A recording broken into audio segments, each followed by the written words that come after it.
Bahasa Banjar. Bahasa Banjar. Semua bahasa daerah yang Anda tahu, ada nggak satu kata yang Anda ingin orang-orang tahu bahasa ini? Atau kata-kata ini yang mungkin artinya menarik atau penyebutannya menyenangkan atau apa? Ada. Apa? Bahasa Banjar. Apa? Stumat. Saya ngerti banget. Saya ngerti banget. Saya orang Banjar. Stumat. Kenapa? Orang harus tahu stumat. Karena saya tidak memilih? tahu kalau di bahasa daerah lain ada apa tidak padanannya. Tapi stumat ini unik banget. Karena stumat itu digunakan ketika kita mau melakukan sesuatu tapi sangat cepat, nggak lama. Karena artinya? Artinya itu bentar, kayak kalau nggak salah ya, kayak bentar. Contoh gitu. penggunaannya? Contoh penggunaannya misalnya, Dit, ini mau video kah? Iya. Oh, stumat ya. Ulun ambil helm dulu. Oh, ya kan? bentar ya, Stumat, ambil helm dulu. Bentar, ambil helm dulu. Jadi stumat itu cepat banget, harus cepat banget gitu. Secara penyebutan juga enak ya? Secara penyebutan juga enak. Jadi stumat itu kata-katanya juga enak gitu. Stumat. Stumat itu kayak cepat banget. Stumat kayak spontan.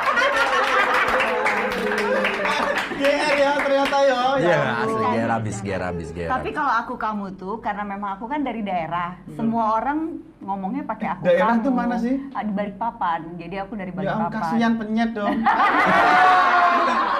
Balikpapan. Iya, Iya, pengen. Kalimantan. Iya. Jadi besarnya di sana lah. Kalau orang sana tuh ngomongnya kalau ke orang lain pun aku kamu. Oh iya, wih.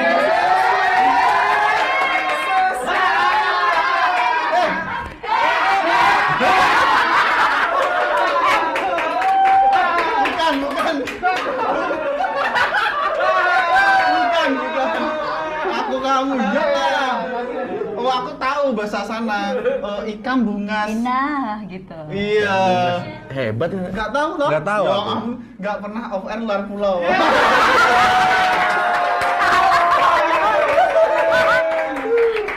Kalau ini bungas.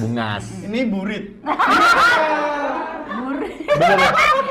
Burik apa? Artinya apa? Ya, Jangan deh. jangan. Burit ganteng ya kan? Burit banget. Aku burit. Aku burit. Jangan Iya. Itu pantat sih. Pantesan sudah keduga.